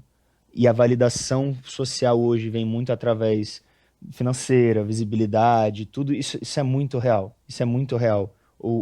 Muitos artistas, né, de pele preta falam sobre isso em letras de música, peças, livros, sobre o quanto a autoestima, quanto eles não eram validados na adolescência, na escola, e agora que tem uma repercussão midiática ou ganharam dinheiro, seja através da arte ou do empreendimento deles, o corpo deles é mais validado, né? E aí como isso traz traumas, que isso que a gente estava falando até agora, sobre como os traumas da infância trazem esse prejuízo nos relacionamentos na fase adulta. E que se você não olha pra trás, esse lugar da ancestralidade... Cara, isso é muito ancestral, sabe? Tipo assim, as mulheres da sua família te entregaram isso na sua infância. E aí você carrega isso hoje. Assim como elas também entregaram 1000 coisas maravilhosas. Exato. Vem um banho de coisas juntas e misturadas, né? E eu acho... Minha cabeça fica aqui assim, ó, rodando. É só a rodando. terapia, né? Pra separar. E nem a terapia vai dar conta, né, de tudo isso. E quando você fala isso das músicas, agora me veio essa questão, até pensando, mais uma vez a música, né? Se nessa questão do amor, o que é o amor e como as músicas nos incentivam a como amar, né? Como o amor é construído artisticamente nas músicas, nas novelas, nas artes, nos podcasts, né? Como o amor é construído, o que é o amar hoje, como tem sido construído. Hoje eu vim ouvindo alguns discos, né, no caminho pra cá. E daí eu tava prestando atenção o quanto a ideia de ser validada hoje está construída a partir da ideia do sucesso, né? Nos discos de rap, de trap, é assim, é o ter sucesso, é o vender vender ingressos, é a demanda que se faz, a ideia de pegar muita gente. Quantidade de seguidores. É isso, né? Nas músicas, é isso que é o que dita que eu estou fazendo sucesso, eu sou uma pessoa, eu sou alguém. Ser alguém está sendo validado a partir disso, dos números, sejam os números de show, sejam a quantidade de notas que eu tenho, seja o número de seguidores. Isso indica que eu sou alguém ser alguém que vale a pena ser. E Ser alguém que vale a pena ser. Só que daí isso pressupõe que todas as outras pessoas que não têm dinheiro, que não têm muitos seguidores, que não são alguém que vale a pena ser. E isso constrói um grande vazio, de uma certa Porque forma. é uma sociedade narcísica total, né? Você só existe porque você é visto. Você é validado porque você é visto. Então A gente tá vivendo a potência máxima do capitalismo, né? E Transformando do tudo em produto. narcisismo, a potência máxima. Acho que andam juntos, o capitalismo e o narcisismo. Aquilo que eu tava falando no começo, né? Sobre quais corpos são dignos de serem amados, de receberem afeto, né? E a gente, a princípio, não é digno disso, né? Começa por aí. Então a gente vai ter que mostrar que a gente é digno. A gente tem que provar que a gente é digno de respeito, de empatia, né? Por exemplo, a polícia mata um jovem na favela, na periferia, um jovem negro. A família vai no jornal pra dizer, era trabalhador, ele não era Uhum. envolvido com nada de errado, olha aqui a carteira dele assinada. Então você tem que provar que aquele corpo merece empatia. Se você não prova, a população, a princípio, ela vai já supor que era um corpo matável, e tudo bem se foi assassinado. Né? E isso a gente fala de corpos negros, a gente fala de corpos favelados, de corpos LGBTs, mulheres. Né? Eu vou falar um pouco da minha experiência depois que eu acendi assim na internet e tudo mais, mas voltando para antes disso, né? Quando eu não era nem um pouco conhecido, não era uma figura pública, né? Quando eu estava na escola e já era um jovem gay assumido. Eu estava conversando com alguns amigos que são hoje produtores de conteúdo na internet também, que também são pessoas universitárias, que falam assim um papo mais cabeça. Eu, um homem negro e uma mulher negra, né? E aí a gente estava falando da nossa época de escola. Ele, no caso, ele estudou em escola particular, com bolsa e tudo mais, e eu e ela em escola pública. E a gente estava falando como a nossa inteligência e o nosso estudo livrou a gente de sofrer mais preconceito do que a gente já sofreu. Então, eu como o viado da sala, né, que ninguém queria por perto, porque aqui tem isso, né, tipo, se eu for visto perto dele, vão achar que eu também sou, e aí eu me distancio, não falo. Porém, chegava na hora da prova, todos os moleques tinham que vir falar comigo pra pedir a cola, pra pedir pra tirar uma foto do meu caderno, na hora que a professora ia dar os vistos no caderno no final do semestre, do bimestre, e eles não tinham feito lição nenhuma ao longo do bimestre, tinham que pegar o meu caderno pra copiar. Então, por dependerem de mim, aí isso amenizou o preconceito, tá ligado? O preconceito muitas vezes era de, cada um no seu canto, mas não era o de xingar, de ofender, de agredir. E aí os outros dois falaram a mesma coisa. Ela falou, eu sendo mulher também, os moleques me respeitavam muito, porque eu era aquela mina muito inteligente, que fazia tudo também. E o outro mano sendo negro, numa escola particular, a mesma coisa. Ele era o mais, assim, entre as mais inteligente da sala, fazia tudo, tirava as melhores notas e acabava recebendo o respeito dos outros por causa disso.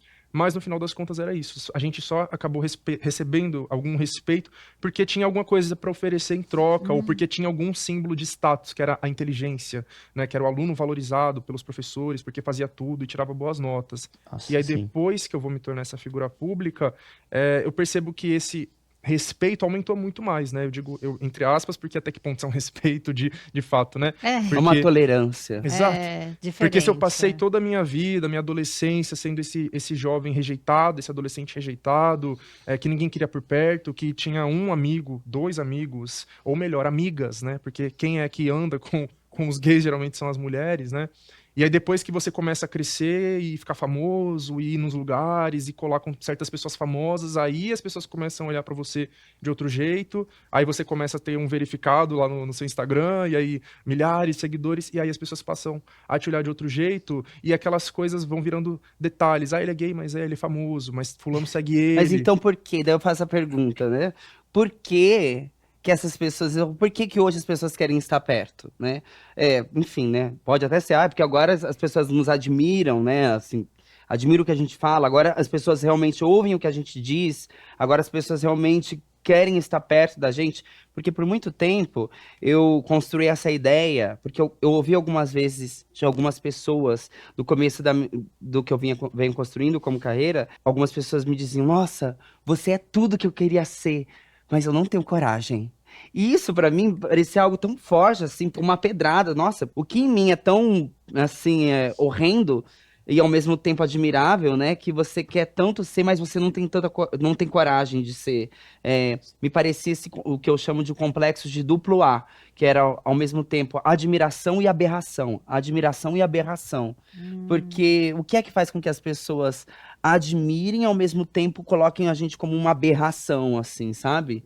O que é que faz com que as pessoas, você sinta assim que agora, de repente, porque se antes não tinha nada para ser admirado na gente, assim, e o que agora Porque, sei é lá, a sua parece... fama? Acho que é aquilo que eu falei, a gente precisa demonstrar que a gente é digno, né? E aí o que vai demonstrar essa dignidade? Muitas vezes é o respaldo dos outros, né? Então, respaldo de grandes figuras públicas como o outro Mano Brown. atestou que você é O outro, legal. o Mano Brown atestou que eu sou digno de ser respeitado. Entendi. O MC Hariel atestou que eu sou digno de ser respeitado. E aí esses moleques de periferia héteros, eles vão passar a me respeitar por conta disso. E em nenhum momento você acredita que é porque eles adquiriram nesse tempo algum letramento? Pode ser. Eu acho Acho que que é é mais mistura de difícil. tudo, né? Acho que Mais as difícil. situações são sempre complexas. Acho que nunca vem uma muitos resposta fatores. única. Desculpa te cortar, mas eu lembrei de um caso específico, né? Que você falou isso agora.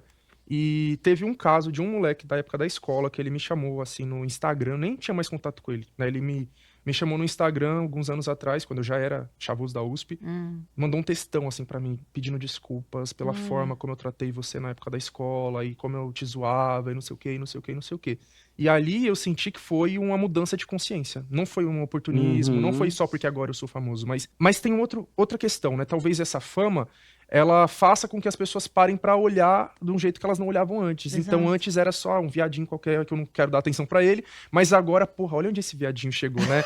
Então vamos Sim, parar pra ouvir o que ele tá total. dizendo, porque talvez tenha alguma coisa interessante pra dizer aí, porque se tem tanta gente dando atenção pra ele, né? E aí quando para pra ouvir, fala, porra, não é que tinha mesmo alguma coisa interessante pra ouvir? E outra, meus próprios seguidores falam isso pra mim, sabe? Eu tenho seguidores que dizem assim pra mim, mano, seus vídeos apareceram pra mim várias vezes, assim, né? E eu sempre pulava, porque eu olhava pra sua estética e eu achava que não tinha nada de interessante, de útil, de proveitoso. Até o dia que eu parei pra te ouvir, eu falei, porra, mano, ele tinha coisa útil pra falar. E eu não tô falando de pessoas homofóbicas, racistas talvez, né? Sim. Talvez. Mas eu tô falando muitas vezes, por exemplo, de pessoas de quebrada também. Não é playboy necessariamente. Já teve uma palestra que uma mãe de uma aluna, né? Era uma palestra que iam pais e alunos, né? E aí a mãe da aluna chegou pra mim no final da palestra e falou assim, isso na Brasilândia.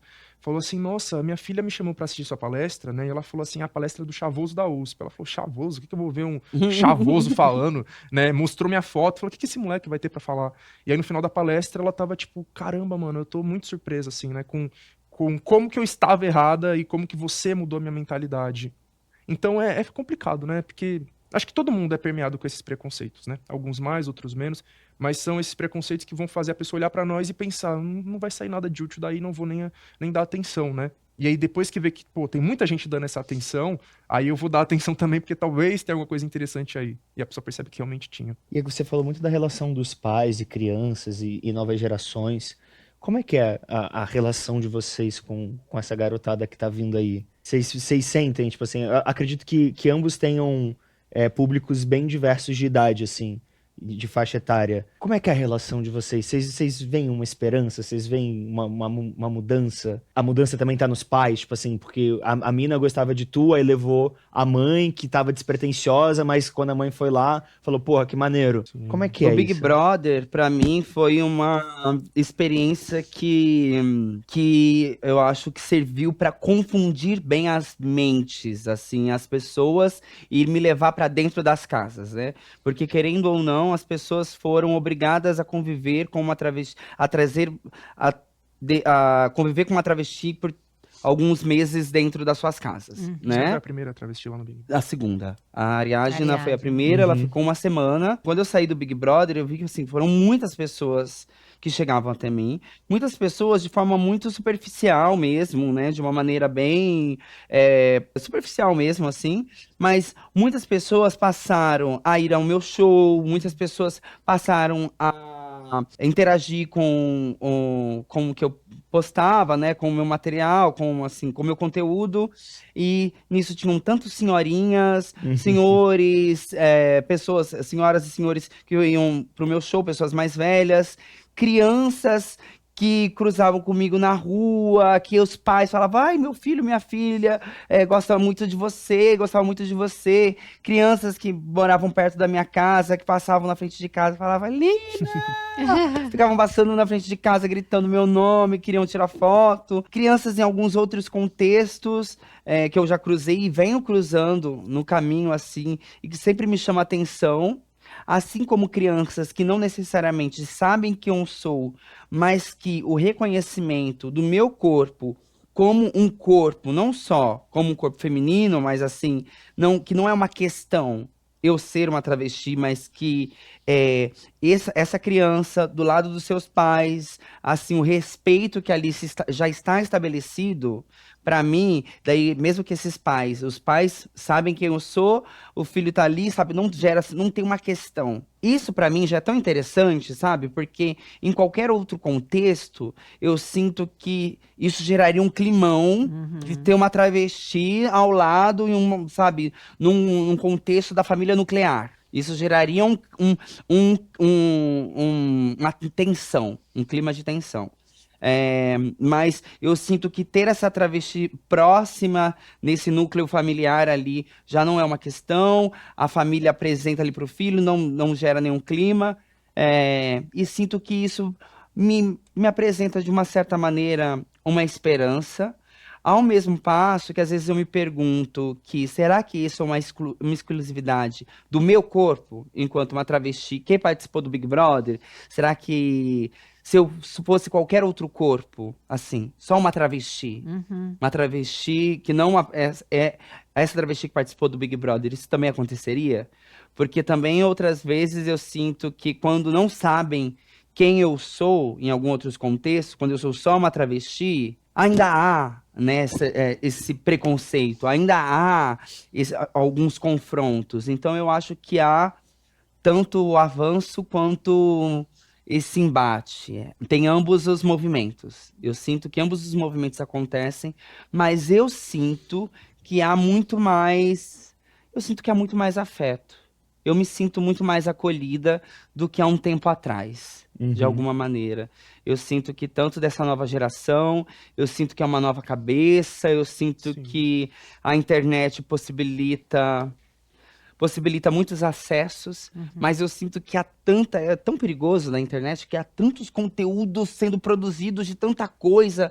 As crianças, os adolescentes têm acesso a tantas coisas assim tão diversas que às vezes isso me assusta também, de alguma maneira, né? Eu acho Sim. que a gente perdeu um pouco o controle de tudo que está sendo produzido. Mas eu prefiro ser um pouco mais positiva, gente, senão eu Não, a Porque gente senão também a pira. gente não vive, né? senão não Precisa vivo. ter um lado esperançoso, eu acredito. É. Eu tenho bastante contato assim com crianças e adolescentes nas escolas, né? Nas palestras, nas escolas, fundações casa, cursinhos populares. Então eu consigo observar essa movimentação da nova geração, né?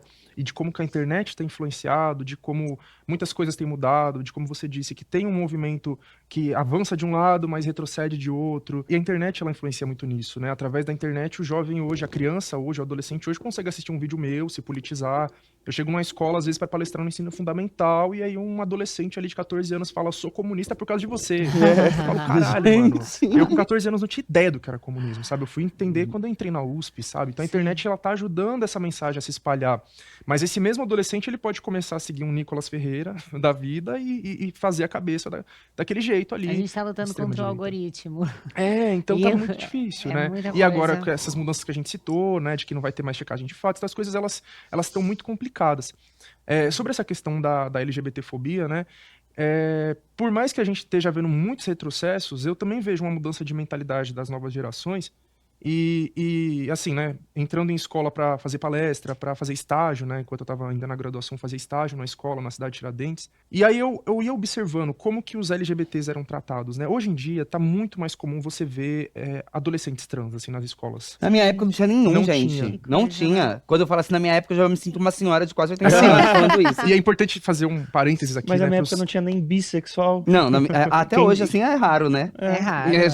Ainda é raro. Importante só fazer um parênteses, né? Porque algum conservador pode pegar isso e achar que, tá vendo, estão influenciando nossas crianças a virarem. Não é a Isso, virarem, né? As exato. pessoas estão se sentindo mais confortáveis Existirem. para se entenderem, Exato, pra a se entender a sua mostrarem, existência. a se Exato, manifestarem. E na nossa época era um bagulho muito mais reprimido, né? Então, como eu citei aqui, na minha época de escola e outra, eu tenho 24 anos de idade, então não é Nossa, tão gente, vocês distante. são muito novinhos. Não, Já eu tenho não sou. 25, você é Nem 2000? eu. 2000. Tamo junto. 43 aqui. Não Tá? é, E meu sou sua ficante é mãe. bi, viu?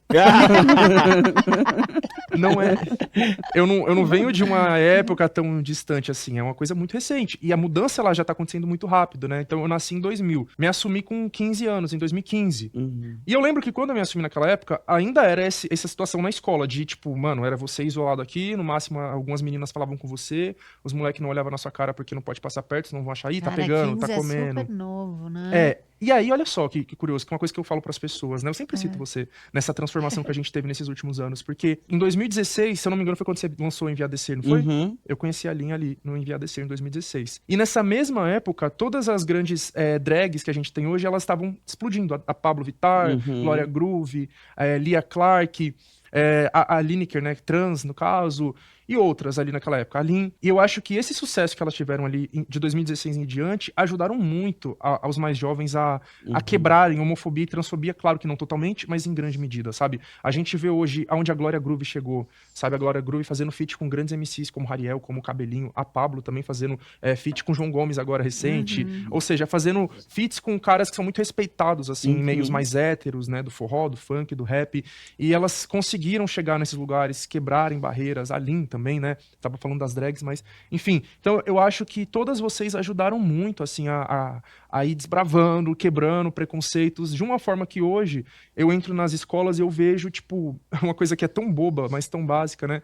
Os héteros falando com os gays. Tipo assim, eu fui fazer estágio na escola na cidade de Tiradentes e numa sala tinha 2 meninos gays bem afeminados e eles circulavam muito tranquilamente no meio dos héteros, sentavam aqui, trocavam ideia, davam risada e depois iam pra outro meio das meninas ou de outros LGBTs.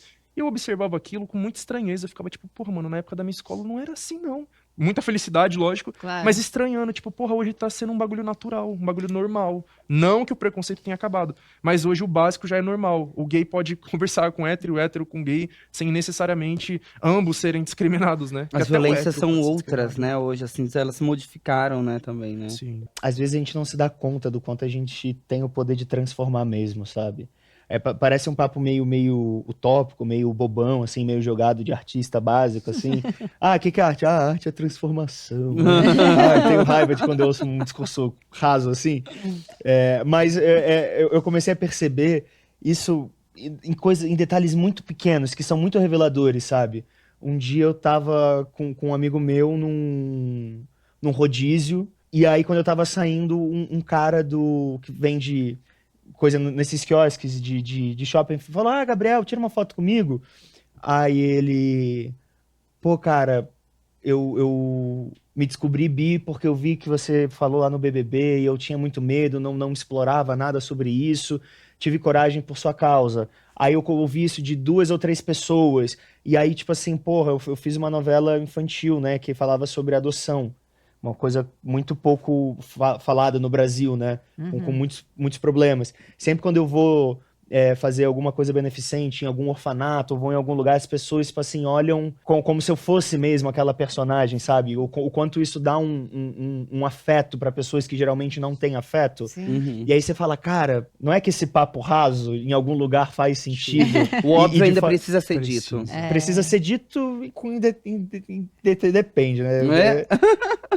Nesse aspecto que eu tô falando, sim. Não nesse aspecto superficial de querer colocar a arte num lugar rasa. Raso. Eu acho que é muito mais profundo do que isso. E é importante também falar do raso, desde que você consiga falar com profundidade também. Sim. Eu ouço muito isso que você falou também, das pessoas, assim, homens virarem pra mim e falou, mano, tipo, eu tô me entendendo, me descobri, ou gay, ou bi, só vendo você. Porque, tipo assim, não é um lado meu que eu falo tanto. Não tenho problema de falar, como eu falei muito aqui hoje, porque Sim. o assunto condiz. Mas se vocês me acompanham no Instagram, meus stories diariamente, você não vai ver muito eu falando sobre a questão da minha homossexualidade. Mas o simples fato de eu ser um cara que tá lá falando de política, falando de militância, falando de universidade, falando de N fatores, e colando no baile funk, e colando com MCs e etc., e sendo assumidamente gay, faz com que muitos caras parem e olhem e naturalize. E fala, porra, mano, e se eu for também, sabe? Porque esse é o grande problema, eu acho que é a forma como isso é estigmatizado, a forma como isso é tratado como a pior coisa do mundo, faz com que ninguém pare pra olhar pra si e falar, e se eu for?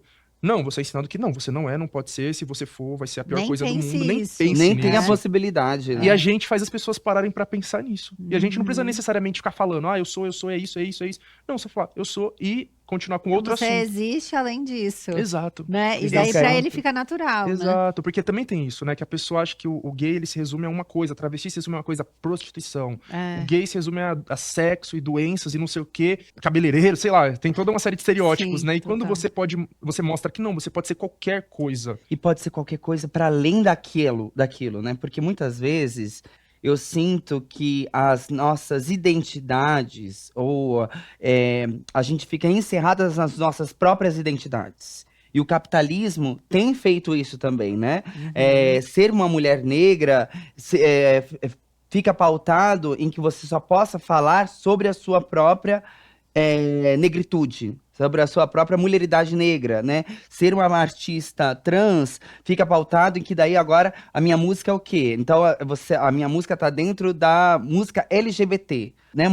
É música LGBT. Então junta Pablo, Lineker, Glória Groove, mesmo que as nossas músicas sejam muito diferentes. Sejam música.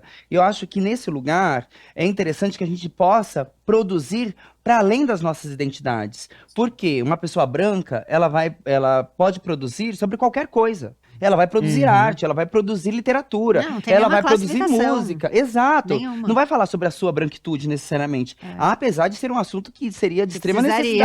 necessidade. De extrema necessidade. Muitas vezes, eu tenho falado sobre isso. Eu quero poder fazer uma astronauta enquanto atriz, sabe? Eu não quero que eu só possa fazer personagens onde a minha travestilidade esteja em cena ali e os problemas sejam apenas relacionados à minha identidade trans. Pô, eu quero passar por outros problemas. Eu quero ter outros problemas para encontrar novas soluções. Então, acho que isso é interessante também. Onde eu vou estar ali, e eu vou continuar sendo uma trans. Eu vou continuar sendo uma travesti. Mas eu possa passar por outros problemas, encontrar novas soluções, sabe? Passar por outras narrativas. Viver outras narrativas, viver outras histórias. Eu acho que essa é uma questão também que é muito interessante para que a gente não fique encerrada nas nossas próprias identidades e nas mesmas questões, nos mesmos problemas, e assim a gente não fica ensimesmada, sabe, de alguma maneira. Para que você seja colocado nessa caixinha no audiovisual, a probabilidade de uma pessoa branca, hétero, homem, ter escrito isso é muito grande. Uhum. E se fosse uma mina travesti, preta, ela não ia te colocar nesse lugar. Exato. Ela ia te colocar em uma outra narrativa. Porque esse lugar ela já viu, Então, ela já tá. Né? Então é a tentativa de sempre do outro escrever sobre a gente, porque ele está no lugar do poder e a gente não está nesse lugar. E ele quer que você continue naquele Ele lugar quer. que ele colocou. Porque a gente já tá mais adiante, ele fala assim, opa, volta volta pra cá, aqui, ó. volta pra cá. Onde você tem tá? que tá Você tá aqui. aqui, amore. É. Amore, você tá Isso aqui. vale muito para política também, né? Quando a gente olha para lá, né? Onde os negros, indígenas e mulheres podem estar no governo, no Ministério da Igualdade Racial, no Ministério dos Povos Indígenas, no Ministério da Mulher. A economia tá na mão do homem branco, a educação tá na mão do Nossa, homem muito branco. interessante. Muito interessante. É isso, né? Parece Você que pode estar, mas aqui. você Não só em pode tudo. falar dessas pautas temáticas da sua realidade, da sua vivência, né? Agora, o que pega Como se a todo gente não mundo... vivesse todas as Exato. outras Não. questões. Você tá o tempo Economia, inteiro gente, vivendo não tem como só falar de isso. economia no Brasil sem falar de racismo, não tem como falar de educação sem falar de racismo, etc. Todos os assuntos são atravessados pelo racismo. Aliás, é muito mais limitada a visão do homem hétero branco a respeito da economia do que de qualquer pessoa que veio da quebrada, por exemplo. Exatamente. Total. Ai, gente, foi muito bom. Foi maravilhoso. Infelizmente- Economia dos amores. Economia dos amores. Eu Adorei amei. o papo com você, gente, Adorei de também. verdade. Também. Não queria que acabasse, mas a gente continua agora, né? A gente desce Exatamente. aqui, o meu negocinho continua. Gente, obrigada a vocês que assistiram a gente até agora, viu? Ah, não esquece de fazer tudo aquilo lá que o Gabriel sempre fala, tá? Exatamente. A gente Dá tem os que likes, curtir, seguir. dar like, compartilhar, mandar no zap da família que é bolsonarista. Tem que comentar, não sei se eu já falei, mas é isso. O QR Code tá aqui também pra você entrar no grupo do Telegram, que tem conteúdos exclusivos e um pedacinho da conversa que a gente vai ter agora lá embaixo. É isso. Uhum. Beijo. Beijo. Da Wondery, esse é o Amor na Influência. Apresentação, Camila Frender e Gabriel Santana. Pela Wondery, a produção executiva é de Fábio Silveira, Morgan Jones e Marsha Lewis. A produção é da Pod 360. Produtor executivo, Marcos Cherrab, Thiago Bianco, Felipe Lobão. Direção de conteúdo, Felipe Lobão. Produção, Gabriel Obata. Assistente de produção, Laiane AG. Produtora de casting, Raquel Alves. Roteiro, Leila Germano. Assistente de roteiro, Sven Biller. Identidade visual, Ayrton Yamaguchi. Vídeo e edição, Guilherme Dias, Daniel Cardoso e Lucas Mota. Edição e engenharia de som, Bruno Scaraboto. Stylish, Rafael Menezes. Maquiagem, Heitor. Nossos episódios são gravados nos estúdios da Pod 360. Temos. Maravilhoso. Tudo. Amei, gente. Eu também, é Muito muito Foi bom, bom, né? Muito Ai, gostoso. E foi super fluida.